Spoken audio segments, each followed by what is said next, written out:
Leo sat at his small desk, staring at a blank notebook. It was the first day of a new month, and the notebook was brand new.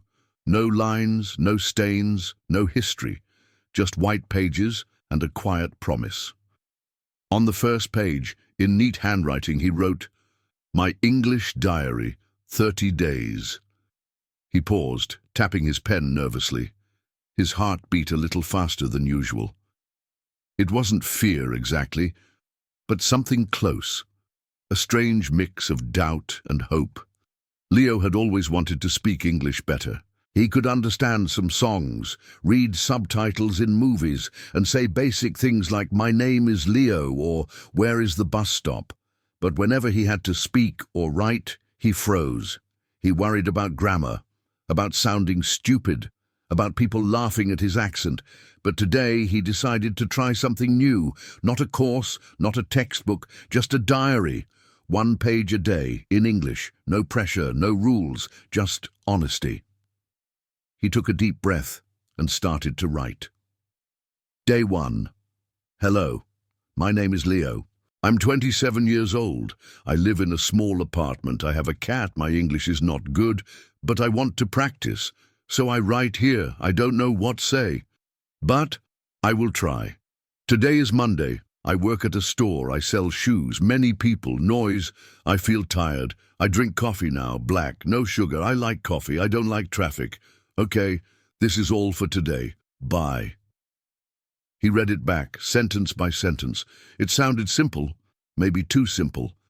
And he knew some parts were wrong. I don't know what say. Was that correct? Probably not. Still, it was something, a start. Leo closed the notebook and sat quietly for a moment. It felt strange, writing to no one, but also honest, private, safe. He didn't need a teacher to correct him. He didn't need a class or a grade. He just needed a habit. That night, as he got ready for bed, the notebook sat on his nightstand like a quiet friend. He reached over, opened it again, and wrote one last line. Today, I write. Tomorrow, I try again. He closed the book, smiled softly to himself, and turned off the light. For the first time in a long time, he felt proud, not because he was perfect, but because he had begun. The next morning, Leo sat at his kitchen table, stirring sugar into his coffee. The sun was still low, casting soft light through the window. His apartment was quiet, just the hum of the refrigerator and the occasional meow from his cat, Max, who was busy chasing a sock. Leo opened his notebook and looked at his first entry. He smiled, then frowned. He could already see small mistakes. I don't know what say. He knew that wasn't right. Maybe what to say? He wasn't sure. A familiar voice echoed in his head. This is silly. You're writing like a child. Real English learners take classes. Leo sighed. He closed the notebook halfway. Maybe this diary idea wasn't good. Maybe it was too simple, too slow, too lonely. But then he noticed something. There was a line in his first entry that made him smile again. I like coffee. I don't like traffic. It was small, ordinary, but true. And it reminded him this diary wasn't for perfect grammar. It was for him. So he opened to a fresh page. Day 2. Today is Tuesday. I wake up at 7. I make coffee. I like smell of coffee. I look my notebook. I think, this is stupid. But I write again. I go to work. One woman say good morning. I say good morning too. She smile. I feel good. I understand small things. I want to say more, but brain is slow. Words run away, but not here. Here words stay. Now I write in morning. It feels nice. Coffee plus quiet, plus words, plus peace. Okay, I stop now. See you tomorrow. Leo reread it. He noticed some awkward phrases again. I look my notebook, but instead of crossing it out, he just smiled. Because even if it wasn't perfect, it was his English. Real. Alive. He flipped to the back of the notebook and created a new page. Things I want to learn. What to say versus what say. Look at versus look. Brain is slow. Funny, but is it correct? He would check these things later, not now. For now, writing was more important than correcting. That evening, on the way home from work, Leo passed a bookstore. In the window was a sign, "Write your own story." He stopped and stared at it for a long time. A story, he thought. Maybe that's what this is becoming. Not just a diary, not just practice, but a small story of who he is, in another language. That night he sat at his desk again just before bed. He didn't write a full entry, just one sentence. Today I almost stopped, but I didn't. He closed the notebook. He felt the doubt again. Yes, but this time something stronger stood beside it. Discipline, curiosity, and a quiet joy. By the end of the first week, something strange had happened. Leo no longer had to force himself to write. Now, he looked forward to it. Each morning, as he made his coffee and fed Max, he opened his notebook like greeting an old friend. The pages were filling up, slowly but surely, with his thoughts, simple, honest, and written in a language he was learning to trust. This morning, he wrote without hesitation. Day 7. Hello again. 1 week. I write 7 days now, every day. At first I feel nervous, I don't know if this helps, but now feel different, not fluent, but more free. Today is Sunday. No work, I sleep more. I listen music, I like soft music with English words. I understand some lyrics, not all, but I catch words like love and stay. One song say, "You are stronger than you think." I like this. I write it here. You are stronger than you think. I will remember this. Leo underlined that last line twice. It made him think of how far he'd come in just 1 week. He had already noticed changes. He was using new words without looking them up. He was thinking in English more often. He was even starting to hear grammar rules, not from books, but from how the sentences sounded when he read them aloud.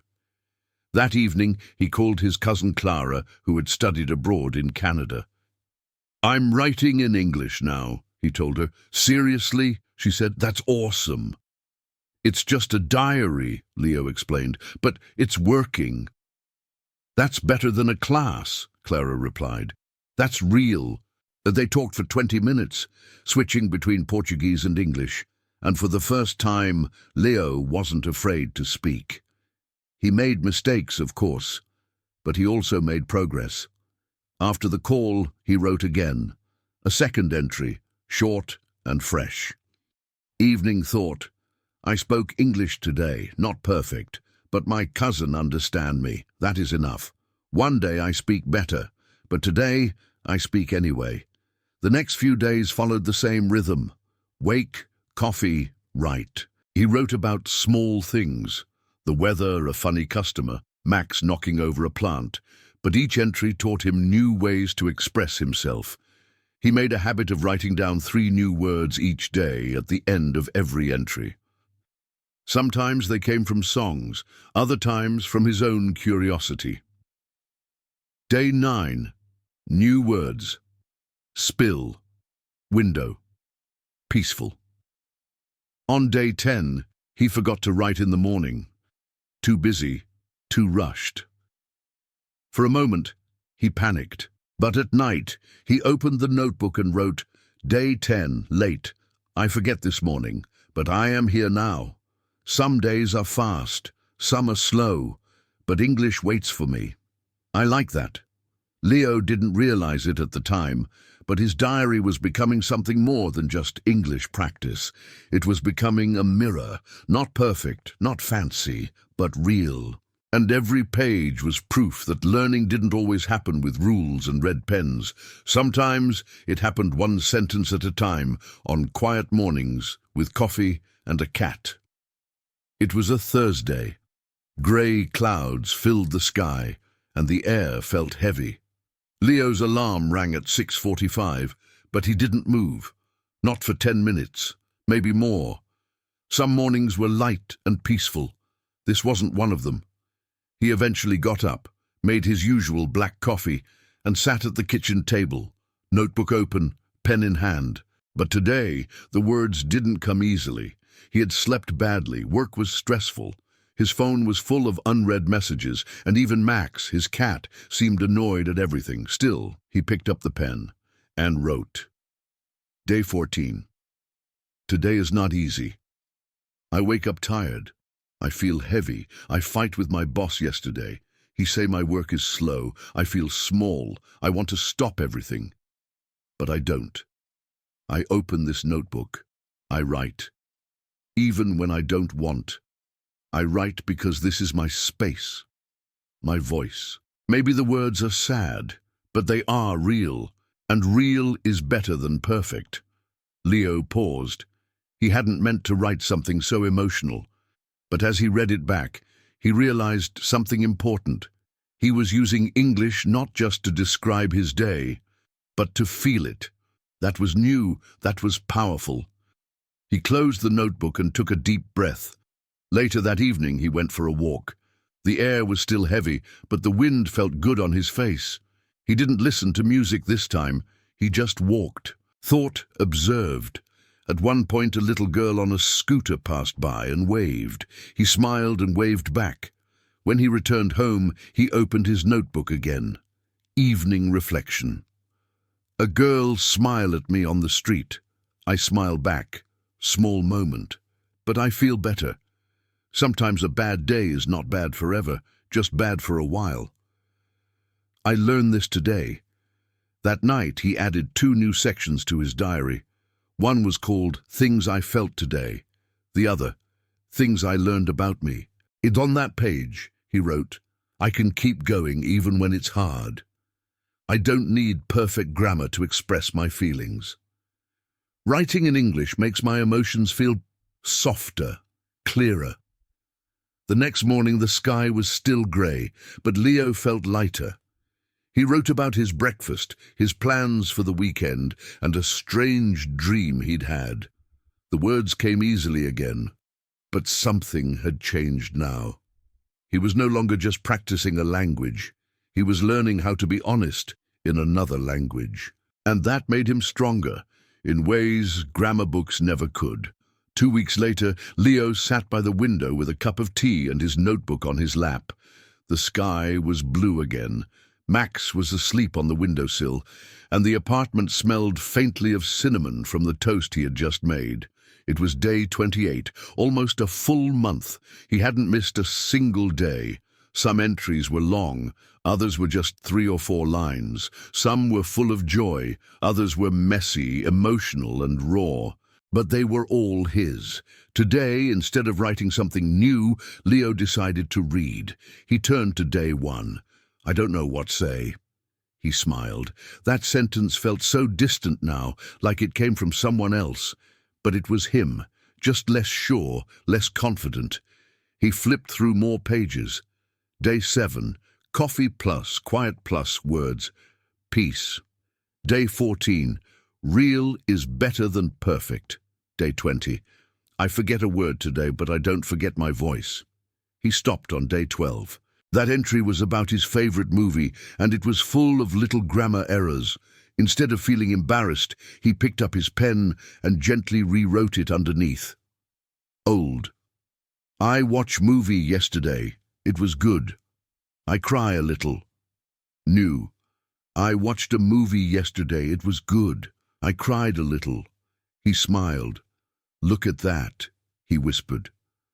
I've learned. He began reviewing more old entries, rewriting a few sentences, adding corrections. Not because he had to, but because now he could, and that felt amazing. Day 28, reflection entry. Today I read my old words. They are simple, some are wrong, but they are true, and they helped me grow. Now I know more grammar, more words, more me. This notebook is a mirror. I see my mistakes, but also my courage. I speak more now, not perfect, but brave. I listen better now, not just to English, but to myself. I'm learning the language, but I'm also learning Leo. That night, Leo didn't feel the need to write anything deep. He didn't force himself to be impressive. He just picked up his pen and wrote 3 simple words. I kept going. And that to him was more powerful than any dictionary. It was the last day of the month. Day 30. Leo woke up early, before the city sounds started. The sky outside was golden, and Max was curled up at the foot of the bed, purring softly. Leo sat at his desk, opened his notebook, and stared at the final blank page. He expected to feel nervous. Instead, he felt calm, confident, grateful. He smiled as he picked up his pen, the same one he used on day 1. The ink was lighter now, but it still worked. Just like him, he began to write. Day 30. The last page, or maybe the first. 1 month, 30 days, 30 pages. I remember day 1. I was afraid. I thought, my English is bad. I was wrong. It was just young, not bad, not broken, just growing. Now, I write with more words, more grammar, more heart. English is still not easy, but now it is mine. I used to think mistakes were shame. Now I know they are steps. I used to think I needed perfect sentences. Now I know I need honest ones. This is the last day of my diary challenge, but not the last page of my story, because something happened this month. Writing in English became a habit, then a practice, then a reflection, then a friend. Leo paused. He looked around his quiet apartment, the cat, the coffee mug, the messy bookshelf, all the same things, and yet he was different. He thought about the moment he almost gave up, the day he wrote even though he felt sad, the first time he corrected an old sentence, and he realized these weren't just lessons in language. They were lessons in life. He turned the page, past the last page, and began a new one, blank again. At the top, he wrote in capital letters, My English Diary, Volume 2, and below that, because I'm still learning, still growing, and still writing. That evening, he posted a photo on his private Instagram, just a picture of his closed notebook, a pen resting on top. The caption read, 1 page a day, 1 voice, 1 language, still going. No hashtags, no big announcement, just truth. And that was enough.